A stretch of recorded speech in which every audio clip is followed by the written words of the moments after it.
Hello friends, welcome to my channel stocks and investment Tamil. இந்த வீடியோவில் விக்ரான் engineering லிமிடெடோட IPO ரிவ்யூவை பார்த்துருவோம். நீங்க இந்த சேனலோட முதல் வியூவரா இருந்தீங்கன்னா மறக்காம இந்த சேனலை சப்ஸ்கிரைப் பண்ணி உங்க ஆதரவை தெரிவிங்க. ஆல்ரெடி சப்ஸ்கிரைபரா இருந்தீங்கன்னா உங்க ஆதரவுக்கு மிக்க நன்றி. டிஸ்க்ளைமர் என்னன்னா, நாங்க செபி ரிஜிஸ்டர்ட் ஃபினான்ஷியல் அட்வைசர் கிடையாது. நீங்க இன்வெஸ்ட்மெண்ட் டிசிஷன் எடுக்கிறதுக்கு முன்னாடி ஒரு செபி ரிஜிஸ்டர்ட் ஃபினான்ஷியல் அட்வைசரை மறக்காம கன்சல்ட் பண்ணணும். இங்க நாங்க ஒப்பீனியனை தெரிவிக்கிறோம். எஜுகேஷனல் பர்பஸுக்காக இன்வெஸ்ட்மெண்ட் அட்வைசர் எடுத்துக்க கூடாது.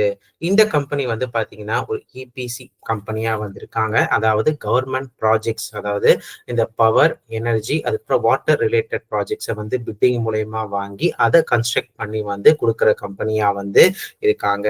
இந்த கம்பெனியோட ஆர்டர் புக் வந்து நல்லாவே இருக்குங்க. ஸோ குறிப்பா இவங்க இருக்கிற அந்த வாட்டர் இரிகேஷன் ப்ராஜெக்ட் வந்து பாத்தீங்கன்னா ஒரு மீடியம் டேர்ம்ல வந்து நல்ல ரெவன்யூ கொடுக்குற கம்பெனியா வந்து இருக்கு. ஸோ இவங்களோட அந்த ப்ராஃபிட் சிஏஜிஆர் வந்து பாத்தீங்கன்னா 2022-2024 காலகட்டத்துல 236% அளவுக்கு இருந்திருக்கு. எபிட்டா growth வந்து 130% அளவுக்கு வந்து இருக்கு. ஸோ முக்கியமா இவங்களோட ரெவன்யூக்கு வந்து எனர்ஜி அண்ட் வாட்டர் இன்ஃப்ராஸ்ட்ரக்சர் மட்டுமே 49% அளவுக்கு வந்து கொடுக்குது. ரெண்டுமே கம்பைண்டா சேர்த்து. இந்த கம்பெனியோட கிளைண்ட்ஸ் யாரெல்லாம் பாத்தீங்கன்னா NTPC limited, power grid corporation of India limited, south Bihar power distribution company limited, north Bihar power distribution company limited, transmission corporation of Telangana, Madhya Pradesh power transmission company லிமிடெட்னு சொல்லிட்டு இந்த மாதிரி பப்ளிக் கவர்மெண்ட் யூட்டிலிட்டிஸா இருக்காங்க.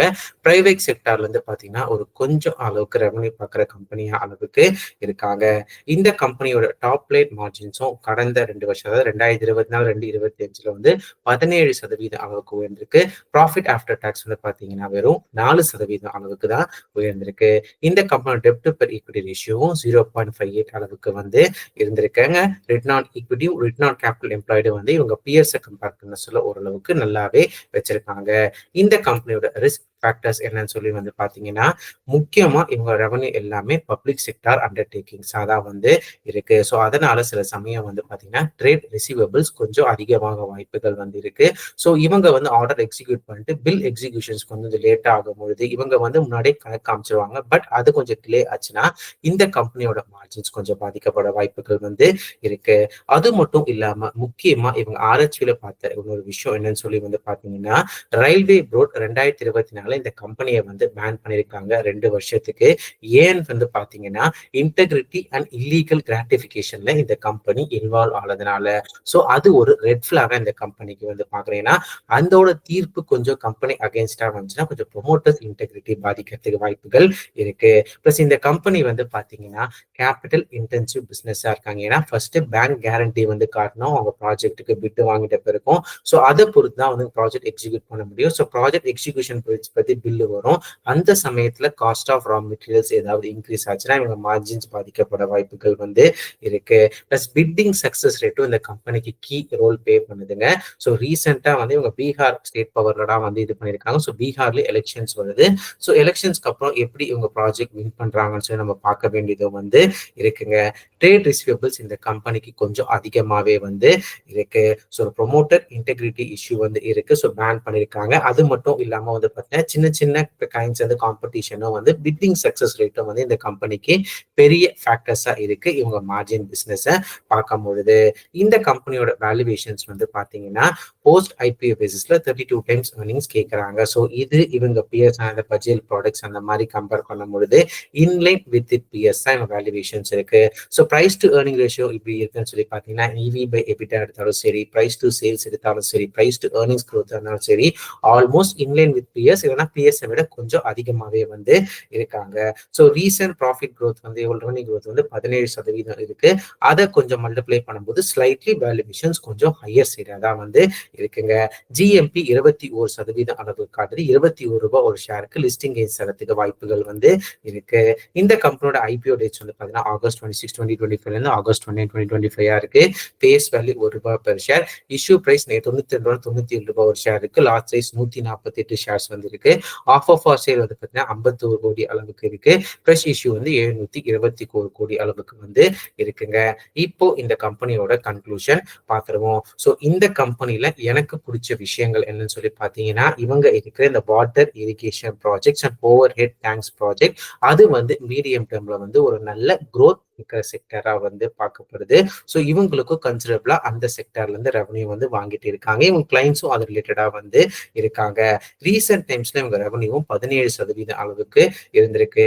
2022ல இருந்து 25 வரைக்கும் இவங்க ப்ராஃபிட் சிஏஜர் வந்து நல்லதா 100%க்கு மேலே 200%க்கு மேலே இருந்திருக்கு. அதே சமயத்துல எபிட்டா சிஏஜிஆர் 200% இருக்கு. ஆனா இவங்களோட ரீசெண்ட் ப்ராஃபிட் growth வந்து வெறும் 4% இருக்கு. ஸோ போன வருஷம் ஒரு 74 கோடினா இந்த வருஷம் வந்து ஒரு 77 கோடி அளவுக்கு தான் வந்து ப்ராஃபிட் பார்த்திருக்காங்க. இவங்களோட ப்ராஜெக்ட் இருக்கிற ஏரியா வந்து நல்லா இருந்தாலுமே இவங்க வேல்யூவேஷன்ஸ் வந்து நீங்க PBI, EV by EBITDA, price to sales, price to earning growth எது எடுத்தாலுமே இன்லைன் வித் இட்ஸ் பிஎஸ்ஆ இருக்கு. ஆனா இவங்க ரீசெண்ட் growth கம்பேர் பண்ணும்போது கொஞ்சம் ஹையரா தான் வந்து பாக்குறேன். ஸோ இப்ப இந்த கம்பெனி வந்து பாத்தீங்கன்னா ஒரு ஜிஎம்பி 21%, ஒரு மார்ஜின் ஆஃப் சேஃப்டி வந்து தென்படுதுங்க. ஆனா இந்த பேங்க் ஒன்னு அறிவிச்சிருந்தாங்க பாத்தீங்கன்னா, ஆர்ஹெச்பில ஒரு விஷயம் மென்ஷன் பண்ணியிருந்தாங்கன்னு சொன்ன பாத்தீங்களா, அதை பொறுத்த வரைக்கும் கொஞ்சம் ரிஸ்க் இருக்கிற மாதிரி வந்திருக்கு. பிளஸ் பப்ளிக் செக்டார் ரிலேட்டட் ப்ராஜெக்ட்ஸா வந்து இருக்கு. ஸோ எலெக்ஷன்ஸ் வர எலெக்ஷன்ஸ் மாற வந்து பாத்தீங்கன்னா எப்படி இவங்க பிட்டிங் ப்ராசஸும் இருக்கு, பிட்டிங் சர்டிஃபிகேட் இருக்கும், பார்க்க வேண்டியது வந்து நம்மளோட கடமையா இருக்கு. ஸோ அதனால இந்த கம்பெனி வந்து பாத்தீங்கன்னா ஒரு ஸ்டாப் லாஸ் தேவைப்படுற கம்பெனியா இருக்கு. ஐபிஓ பிரைஸுக்கு for risk taking investors like moderate and high risk taking investors. Safe இன்வெஸ்டர்ஸ்க்கு வந்து பாத்தீங்கன்னா போஸ்ட் ஐபிஓல இவங்க மார்ஜின் எக்ஸ்பான்ஷன் எப்படி இருக்குன்னு சொல்லி, அதுக்கப்புறம் கைடன்ஸ் எப்படி இருக்குன்னு சொல்லி, ஆர்டர் புக் இப்ப இருக்கிற மாதிரி இருக்கா, ஆர்டர்ஸ் வின் பண்றாங்களான்னு சொல்லி பார்த்து முடிவெடுக்கிறது வந்து கரெக்டா இருக்கும். ஸோ இப்போதைக்கு வந்து பாத்தீங்கன்னா மாடரேட் அண்ட் ரிஸ்க் இன்வெஸ்டர்ஸ்க்கு வந்து பாத்தீங்கன்னா ஒரு நல்ல கன்சிடரேஷனா இருக்கும். அப்பயும் வந்து ஸ்டாப் லாஸ் கண்டிப்பா தேவைப்படுங்க. ஏன்னா கரண்ட் மார்க்கெட் சிச்சுவேஷன் வந்து அப்படி இருக்கிறதுனால. இதெல்லாமே வந்து பாத்தீங்கன்னா என்னோட பர்சனல் வியூ. நீங்க இந்த மாதிரி ஐபிஓலயோ ஸ்டாக்லயோ இன்வெஸ்ட் பண்றதுக்கு முன்னாடி ஒரு தடவை உங்க ஃபினான்ஷியல் அட்வைசரோ இல்ல சிபில் ரிஜிஸ்டர் ஃபினான்ஷியல் அட்வைசர் மறக்காம கன்சல்ட் பண்ணி. நான் சிபில் ரிஜிஸ்டர் ஃபினான்ஷியல் அட்வைசர் வந்து கிடையாது. இந்த வீடியோ உங்களுக்கு பிடிச்சிருந்தா லைக் பண்ணுங்க. ரெகுலர் வீடியோ அப்டேட் பெல்லைக்கான கிளிக் பண்ணுங்க. மறக்காம ஸ்டாக்ஸ் அண்ட் இன்வெஸ்ட்மெண்ட் சப்ஸ்கிரைப் பண்ணுங்க. தேங்க்ஸ் ஃபார் வாட்சிங் stocks and investment Tamil channel.